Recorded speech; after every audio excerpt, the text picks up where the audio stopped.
안녕하세요. 제2의 인생 황혼이혼의 진행자 박주연 변호사입니다.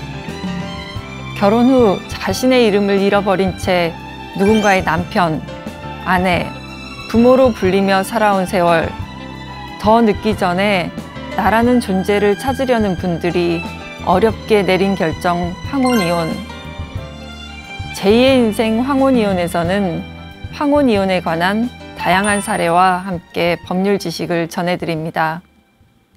오늘은 재판상 이혼 원인과 관련된 사례를 전해드리겠습니다. 협의이혼은 이혼하는 이유가 무엇이든지 서로 이혼의 의사만 합치하면 이혼할 수 있습니다.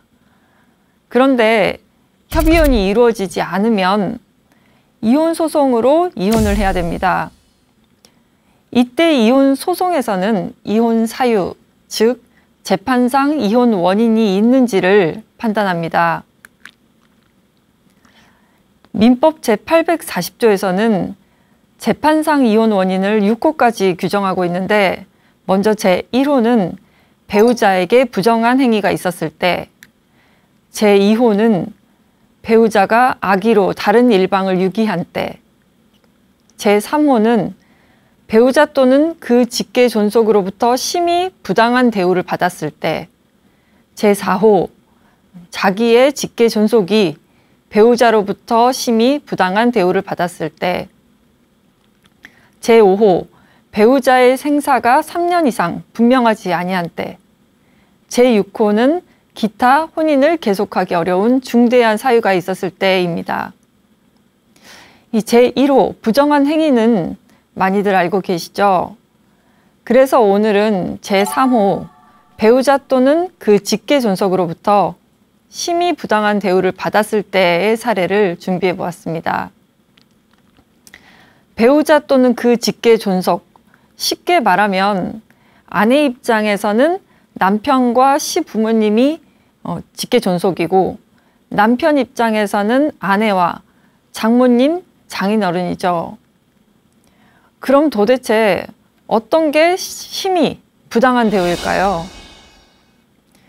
대법원 판례를 그대로 읽어드리면 민법 제840조 제3호 소정 이혼 사유인 배우자 또는 그 직계 존속으로부터 심히 부당한 대우를 받았을 때에는 혼인 당사자 일방이 상대방 배우자로부터 혼인관계의 지속을 강요하는 것이 가혹하다고 여겨질 정도의 폭행이나 학대 또는 중대한 모욕을 받았을 경우를 의미한다라고 판시하고 있습니다.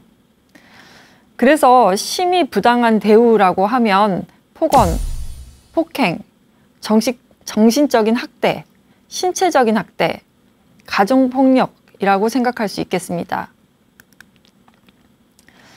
오늘 준비한 사례의 부부는 혼인 기간이 20년이 넘었습니다. 남편은 대형 문구 회사에서 일을 했고, 아내는 전업주부였습니다. 남편은 시댁이 굉장히 잘 사는 편이었고, 이 아내 친정도 가정 형편이 나쁜 편은 아니지만 남편 쪽이 훨씬 잘 살고 또 돈도 많았죠. 그래서 시댁에서 결혼할 때 집도 해주고, 또 그 남편이 다니는 문구 회사도 시아버지 건물이고, 또 시아버지가 운영을 하는 곳인데 이제 남편이 직원으로 일하면서 많은 경제적인 혜택을 받게 됐죠. 이렇게 일상생활이 시댁 식구들과 연결이 되어 있으니까 자유롭게 시댁의 간섭이 많았습니다. 모든 게 시댁의 일상과 시댁의 행사가 위주가 돼서 돌아가는 거죠. 남편과 시아버지가 매일 직장에서 함께 일하면서 보게 되니까 시댁과 분리가 되지 않는 거예요. 그런데 꼭 여기서부터 문제가 생기죠. 결혼을 하고 나면 이제 부부가 자기 가족의 중심이 되어서 부부 생활의 모든 것은 부부가 주도적으로 결정을 해야 되는데, 이렇게 시댁에 경제적으로도 의존을 하고 있고, 시댁에서 부부의 일상생활을 아주 가까이서 매일 보고 들을 수 있으니까 분리해서 독립해서 사는 게 아니라 그냥 한 집에 사는 것과 같은 거죠. 아내는 당연히 스트레스를 받을 수밖에 없겠죠. 시댁에서 좀 자유롭고 싶은데 어쩔 수 없이 매일 연락을 하게 되는 거예요. 시어머니는 매일 시아버지를 통해서 아들 집 일상을 알 수 있잖아요.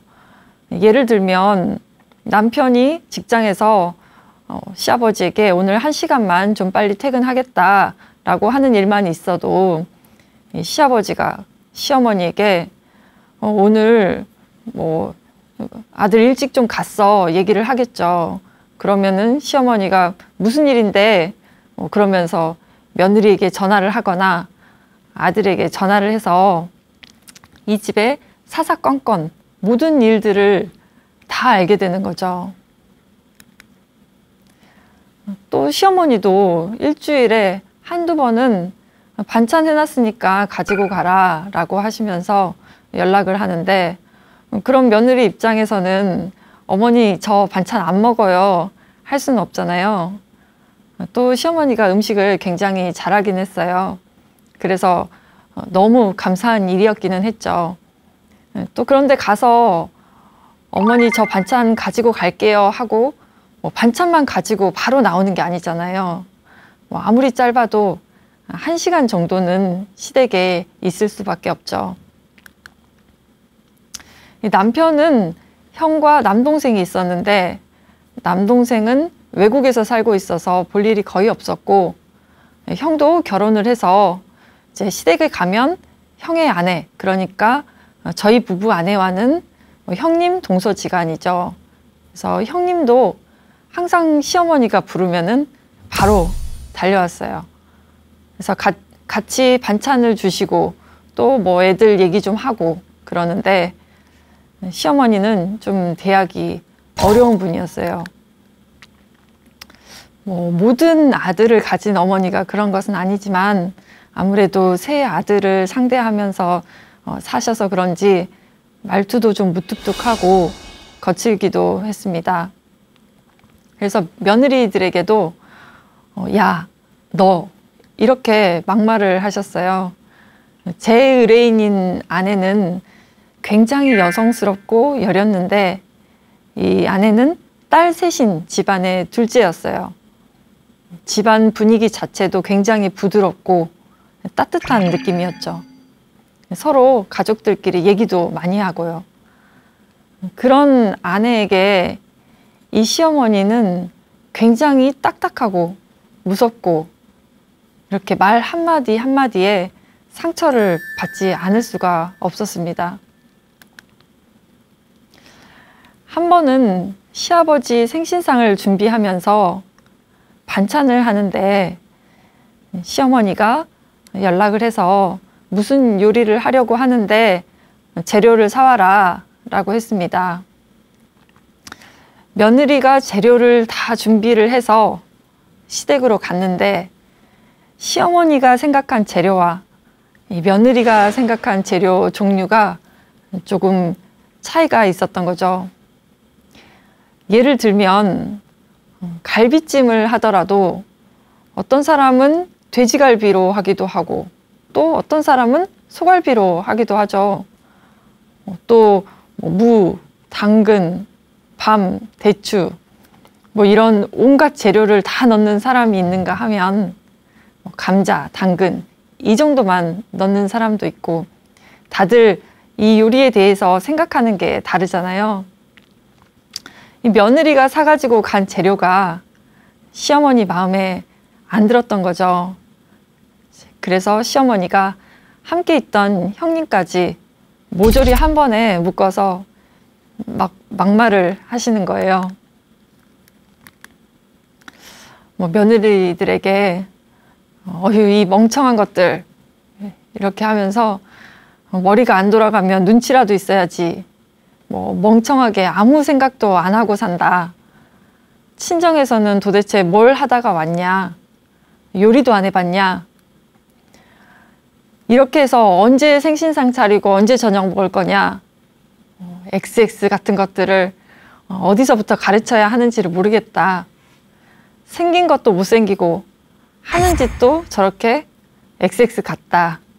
이렇게 계속 자존감을 깎아내리는 말들을 했어요. 저희 의뢰인인 이 며느리는 처음에 이런 말을 들었을 때는 손이 부들부들 떨리고 심장이 너무 심하게 빨리 뛰어서 시댁에만 가면 긴장을 해서 원래 하지 않던 실수까지 하고 또 말도 잘 안 나오고 그랬다고 해요. 나중에 진단을 받기로는 공황장애 증상이었던 거죠.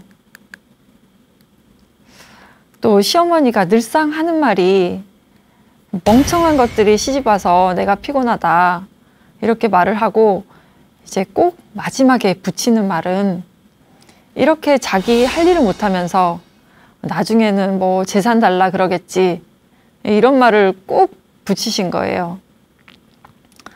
저희 의뢰인은 기가 막히고 억울하죠. 내가 언제 돈 달라고 한 적이 있나? 돈 보고 결혼한 것도 아니고 왜 내가 결혼하고 평생 한 번도 어느 누구에게서도 받아보지 않은 이런 말을 들으면서 모멸감을 느끼면서 살아야 하는 걸까? 일상이 너무 힘들고 답답한 거예요. 그런데 남편에게 이런 얘기를 하면 남편은 잘되라고 잘하라고 그런 거 아니냐. 어머니가 일부러 상처 주려고 그렇게 말을 하시는 거냐. 말투가 원래 좀 세다라고 했어요. 이 아내는 남편에게 같이 시어머니 욕을 해달라는 게 아니라 자기 마음을 좀 이해해줬으면 하는 건데 오히려 남만도 못한 반응을 보이면서 그러면 당신은 뭐 어머니에게 살갑게 잘하느냐? 너도 시댁 가면 말도 한마디 안 하고 부엌에서 불만 많은 사람처럼 행동하지 않느냐? 어머니가 무슨 말을 해도 너도 단답형으로나 말하지 않느냐? 이렇게 얘기를 하는 거죠.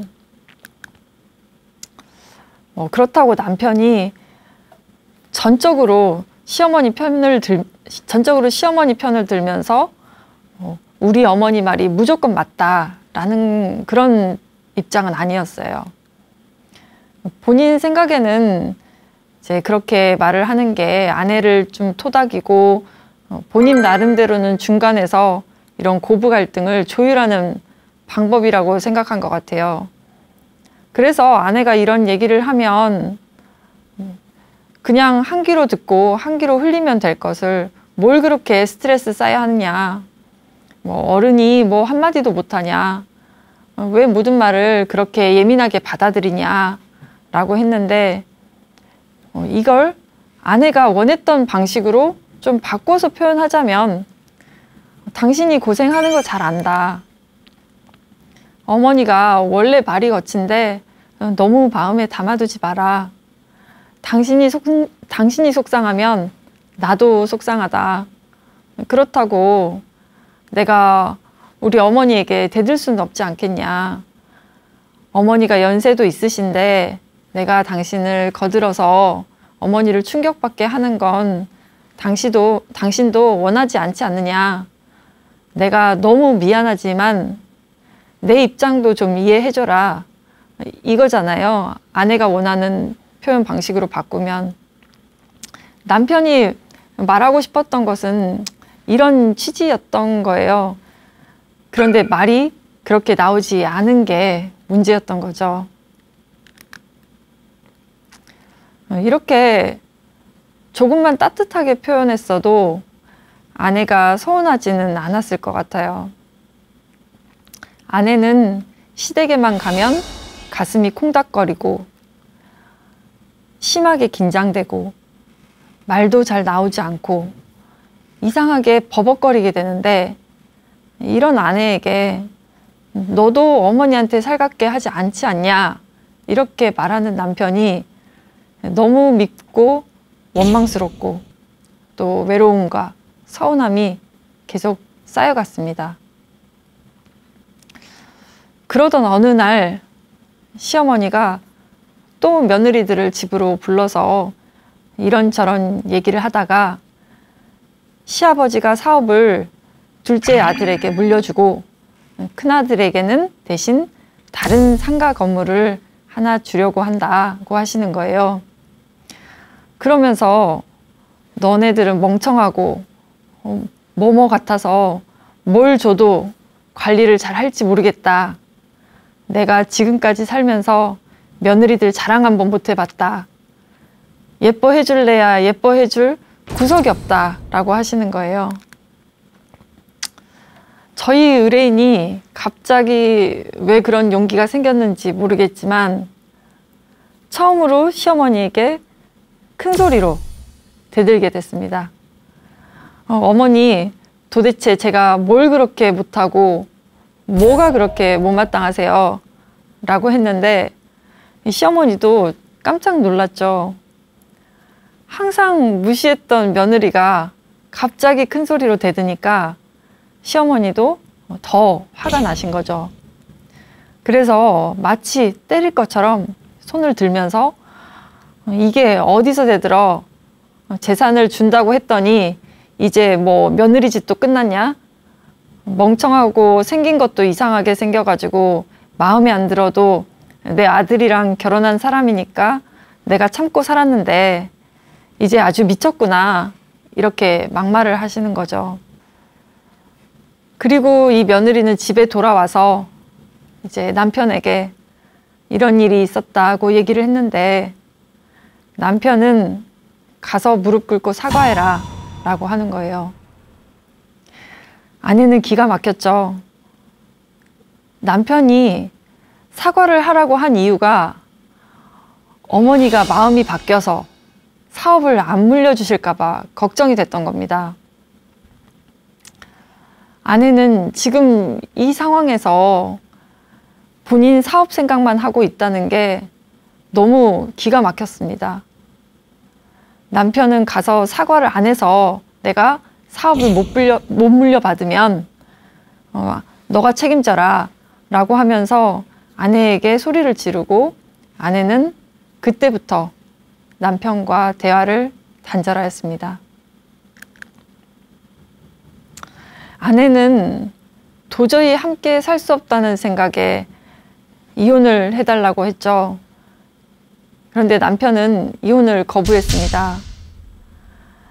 남편 입장에서는 이게 이혼 사유가 되느냐라는 겁니다. 도대체 뭐가 문제인지를 잘 모르겠다. 나도 주변에 아는 변호사들 많은데 그 변호사들에게 물어봤다. 다들 이혼 사유는 아니라고 하더라. 나는 협의혼은 해줄 수 없으니까 소송할 거면 이혼 소송해라. 그렇지만 이혼 소송에서는 이게 이혼 사유가 인정이 안 될 것이다 라고 했죠. 그런데 다들 변호사와 상담을 할 때에는 자기가 잘한 것만 얘기를 하고 자기가 잘못한 것은 잘 얘기를 하지 않아요. 그래서 변호사들도 상담할 때는 의뢰인 말만 듣고 우리가 이기겠다 이렇게 생각하지만 실제로 소송으로 가보면 안 한 말들, 모르는 일들이 훨씬 더 많습니다. 그래서 처음에 의뢰인 말만 듣고 이혼 사유가 된다, 안 된다 확답을 하기가 어려운 경우가 많습니다. 아무튼 이때 문제가 되는 것이 이혼 사유로서 사모인 배우자의 직계 존속으로부터 심히 부당한 대우를 받았을 때에 해당되는지 여부입니다. 저희 아내 측에서는 시어머니로부터 막말, 폭언, 무시하는 발언, 자존감을 하락시키는 발언들이 지속됐었는데 이것이 심히 부당한 대우에 해당된다고 주장을 했고 또 아내는 시댁에만 가면 극도의 불안감과 긴장감으로 숨이 차고 말도 잘 하지 못하는 증상이 생겼는데 이게 결국 원인이 돼서 공황장애 진단을 받았고 또 꾸준히 상담을 받았습니다. 그래서 그 상담 일지를 이혼 소송에서 증거로 제출할 수 있었습니다. 이 소송에서 남편은 여전히 이혼을 할 수 없다는 입장이었는데요. 남편의 얘기는 부모님이 그동안 경제적으로 많이 지원을 해주셨고 나도 어머니 막말을 참고 살아왔는데 그냥 듣고 지나가면 될 일이지 그렇게까지 경우가 없는 분은 아니다. 막말은 해도 미안하고 또 고생한 걸 아니까 사업도 물려주시려고 하는 것이고 경제적으로도 많이 도와주려고 하신 거다. 이렇게 동문서답 같은 얘기를 하는 거예요.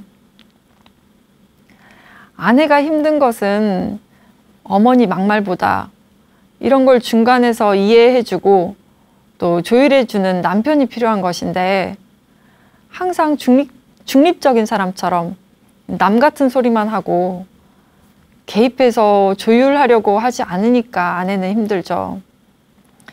남편은 혼자만 평화롭게 지낸다고 생각을 하지만 이 아내는 완전히 골마 있는 거예요. 결국 배우자의 직계 존속으로부터 심히 부당한 대우가 있었다는 점, 민법 제840조 제3호 이 사유가 인정이 되고 또 남편이 배우자로서 혼인 기간 중에 고부간 갈등의 원인을 제대로 파악해서 아내의 처지를 이해하고 그 문제를 극복하기 위한 노력을 했어야 했지만 아내가 고부 갈등으로 힘들어할 때에도 이를 방관하거나 아내의 의견을 묵살하는 등의 행위를 해서 아내와 시어머니 그리고 아내와 남편 사이의 갈등 상황이 악화되어서 가정의 불화가 짙어지게 돼서 혼인 파탄에 이르렀기 때문에 더 이상 혼인 관계를 지속할 수 없는 중대한 사유가 있는 때에 해당된다. 민법 제840조 제6호에도 해당된다고 해서 결국 남편에게 혼인 파탄에 주된 책임이 있다고 보아서 이혼 청구가 인용되었던 겁니다.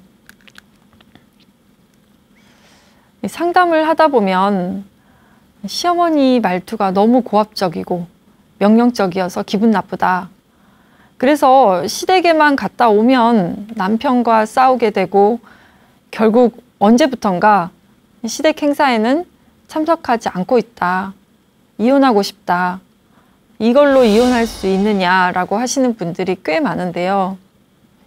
단순히 고압적이고 명령적인 말투라고 해서 이것만으로 시어머니로부터 심히 부당한 대우가 있었다라고 볼 수는 없고 구체적으로 어떤 사건으로 어떤 일이 생겼는지에 따라서 심히 부당한 대우인지를 판단받을 수 있고 심히 부당한 대우가 아니라고 하더라도 남편이 이런 고부 갈등을 극복하기 위한 노력을 했느냐 방관만 하고 중간자적인 역할을 잘 하지 못했느냐 라는 그런 문제로 귀결하게 됩니다.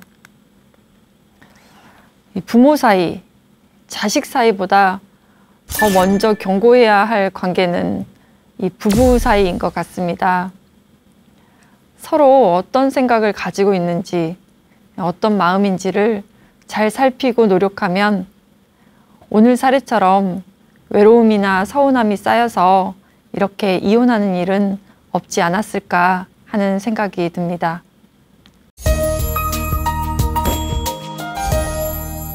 두 번째 사례입니다. 두 번째 사례는 역시 민법 제840조 제3호 배우자 또는 그 직계 존속으로부터 심히 부당한 대우를 받았을 때에 해당되는 사례이고 이 민법 제840조 제3호의 가장 전형적인 사례인 가정폭력입니다. 저는 이혼 전문 변호사로 일하면서 남들에게 알리지 않은 가정폭력이 정말 이렇게 많구나. 가정폭력이 있어도 병원에 가거나 경찰에 신고하지 않는 배우자들이 정말 많구나 이런 생각을 했습니다. 그리고 도대체 왜 이렇게 배우자를 폭행하는 것일까? 참 이해가 되지 않고 화도 나고 그렇습니다. 이번에 소개해드리는 부부는 혼인생활 35년이 넘었습니다. 아내는 전업주부이고 남편은 택시 운전기사였습니다. 딸은 2명이 있었는데 모두 성인이고 결혼을 했습니다.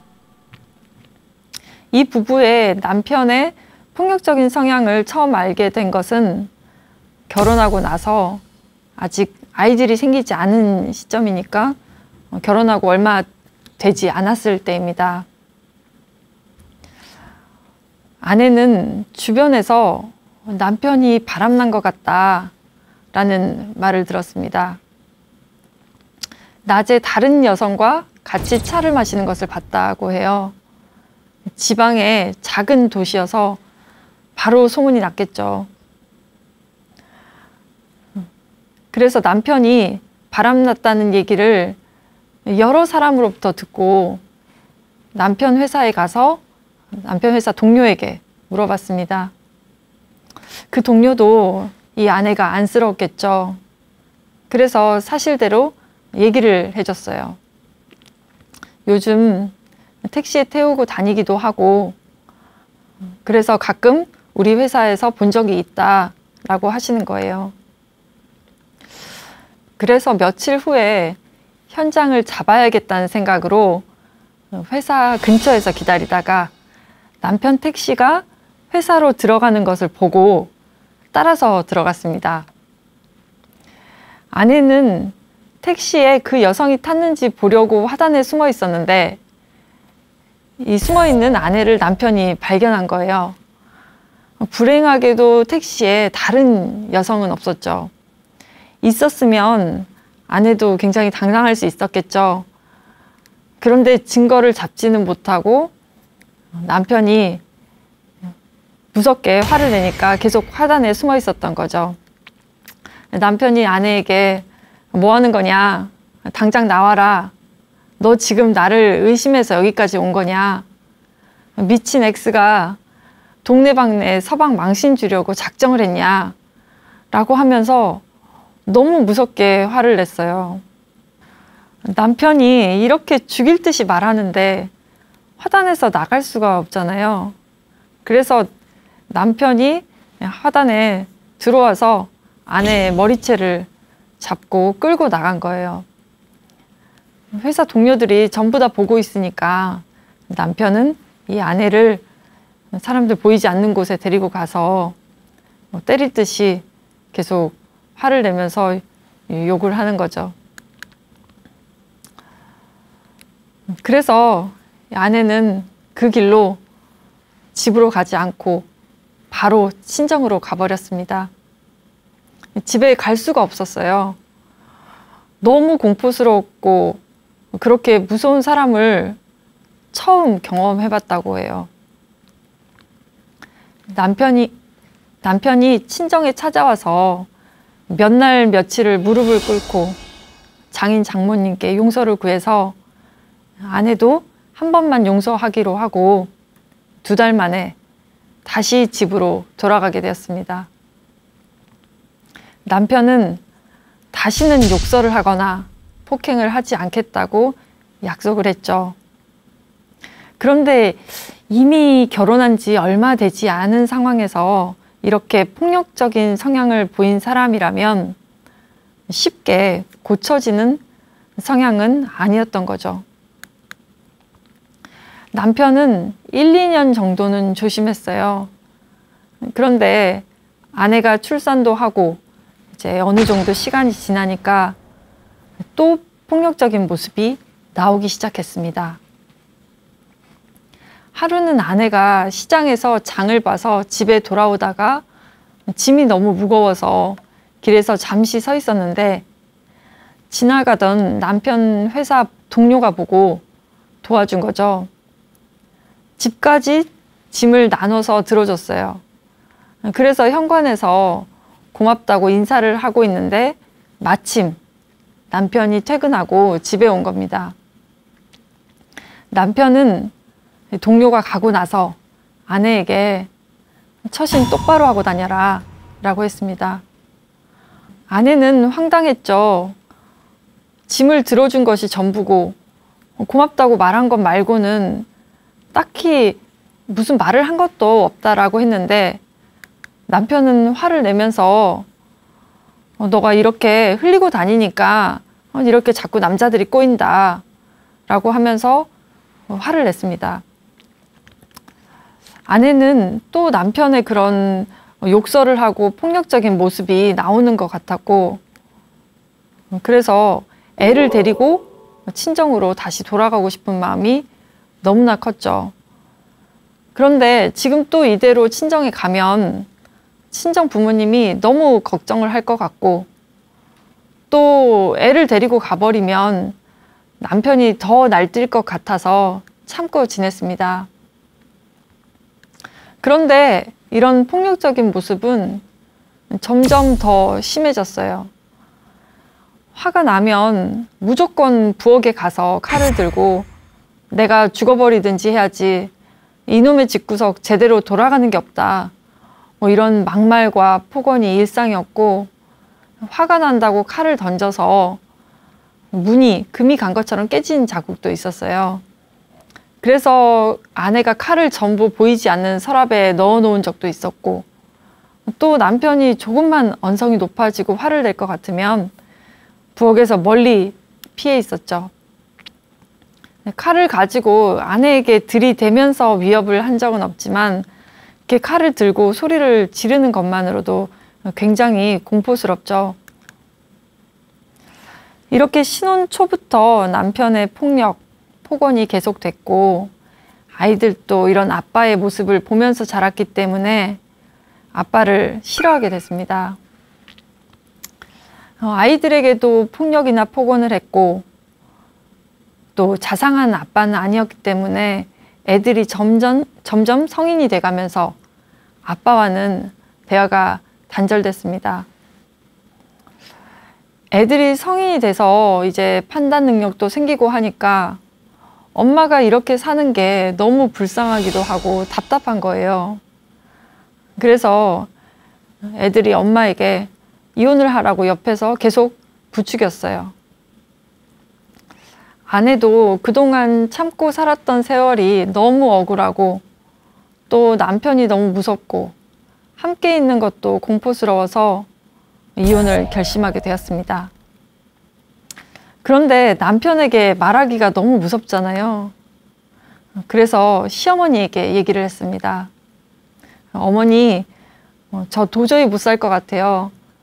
어머니도 아시잖아요. 지금까지 제가 얼마나 참고 살았는지. 그런데 도저히 무섭고 겁이 나서 못 살겠어요 라고 했죠. 연세가 많은 시어머니가 당연히 그래 이혼해라 하시지 않았겠죠. 당연히 너가 조금만 더 참아주면 안 되겠냐. 저 나이에 어떻게 혼자 살겠냐. 조금만 맞춰주면서 살아라. 이 나이 돼서 내가 아들 이혼하는 것까지 보고 죽어야겠냐. 이렇게 설득을 하셨습니다. 남편이 외아들이고 위에 누나만 4명이 있었습니다. 계속 시어머니는 이 아들을 원하다가 늦게 아들을 얻어서 정말 모시듯이 키웠던 거죠. 그래서 이 아들이 누구 말도 잘 듣지 않고 남들을 무시하는 경향도 있었어요. 또 남편이 어렸을 때부터 좀 잔인한 경향이 있었다고 해요. 시골에서 개나 고양이도 잘 죽이고 또 개를 학대하기도 하고, 그래서 시어머니도 무섭게 느껴질 때가 있었다고 해요. 그런데도 팔은 안으로 굽으니까 이혼하겠다는 며느리를 말리신 거죠. 아내도 그렇게 결단력 있는 성격은 아니었어요. 그러니까 몇십 년을 참고 살았겠죠. 시어머니가 이렇게까지 말리고 또 하나뿐인 아들이 이혼하면 시어머니가 쓰러질 것 같은 생각에 또 참고 몇 년이 흘러서 이제 시어머니가 돌아가시고 나서 이제 아내는 정말 이혼을 해야겠다 결심하고 이혼 소송을 하게 되었습니다. 이혼 소송도 정말 여러 번 했다가 또 안 한다고 했다가 이걸 몇 번을 반복하셨어요. 그래서 겨우 첫 조정 기일이 잡혔었는데요.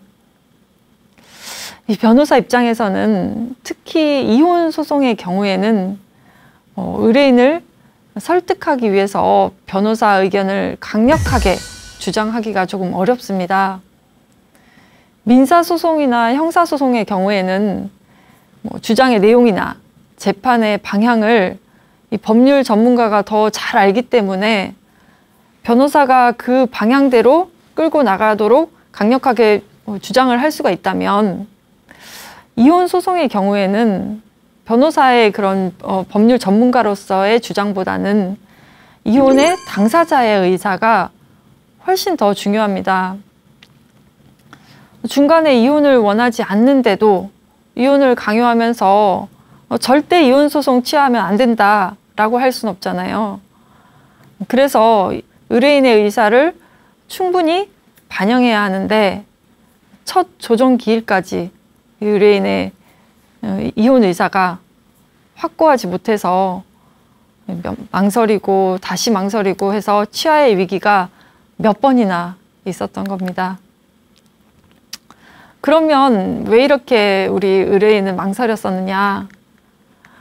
남편이 무섭기는 하지만 또 일하고 와서 집에 와서 저녁을 먹고 자고 있는 모습을 보면 너무나 안쓰럽다는 거예요.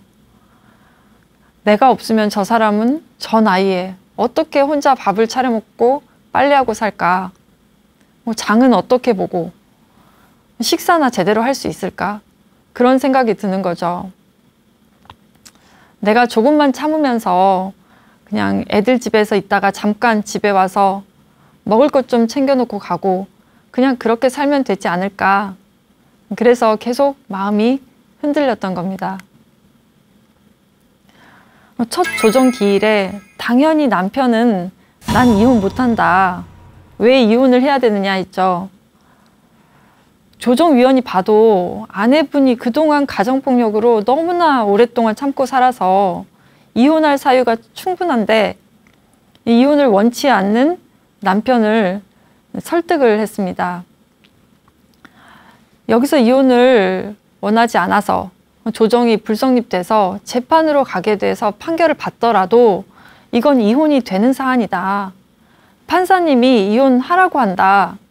그러니 그냥 이 조정을 받아들이는 게 낫지 않느냐 했지만, 오히려 남편은 조정위원에게 불같이 화를 내면서 왜 남의 집을 이혼시키려고 하느냐, 이혼을 강요하는 거냐라고 했죠. 그래서 조정이 불성립되었습니다. 재판으로 가면 당연히 민법 제840조 제3호 배우자로부터 심히 부당한 대우를 받았을 때 해당이 돼서 원고와 피고는 이혼한다 라는 판결이 나옵니다. 그런데 그렇게 수도 없이 이혼을 할까 말까 흔들렸던 아내의 마음에 쉽게 결단하는 힘이 생기기 어렵겠죠. 결국 이혼 소송을 취하해달라고 했습니다.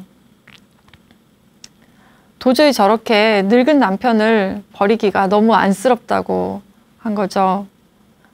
그리고 이제 애들 집에 거의 가 있기 때문에 화를 내면 피할 공간도 있고 화를 낼 정도로 함께 있는 시간도 거의 없다라는 거예요. 이혼을 하든 이혼을 하지 않든 거의 떨어져 있을 수 있는데 혼자 살라고 내버려 두는 것은 마음이 너무 걸리고, 또 남편도 이번에 이렇게 이혼 소송을 당하면서 많이 생각을 했는지 애들 집에 원하는 만큼 가 있고 이혼만은 하지 말아달라라고 부탁을 했다고 해요. 미성년 자녀가 있는 가정이라면 이렇게 별거하는 도중이라고 하더라도 양육비가 안 들어오거나 그러면 계속 연락을 해야 되고 감정적으로도 계속 힘이 들잖아요. 그런데 이 부분은 미성년 자녀가 있는 것도 아니니까 양육비가 문제되는 사안도 아니고, 그래서 떨어져 살아도 서로 얽매일 일이 많이 없는 거죠. 당연히 이 사안은 이혼 소송으로 갔더라면 이혼 청구가 받아들여지는 사안이긴 했지만 결국 아내의 이혼 소송 취하로 종결된 사건이었습니다. 이 가정폭력 사건은 보통 112 신고나 고소장 접수를 하면서 시작하는데 112 신고를 받고 현장에 출동한 경찰이 응급조치로서 보통 폭력행위를 제지하고 피해자와 가정폭력 행위자를 분리하는 이런 응급조치를 합니다. 또 필요하면 긴급 임시조치라고 해서 100m 이내 접근 금지, 연락 금지 같은 것을 할 수 있습니다. 이 경찰 단계 조사가 끝나고 나면 사건이 송치되고 검사는 가정보호 사건으로 처리할지 형사사건으로 처리할지를 결정합니다.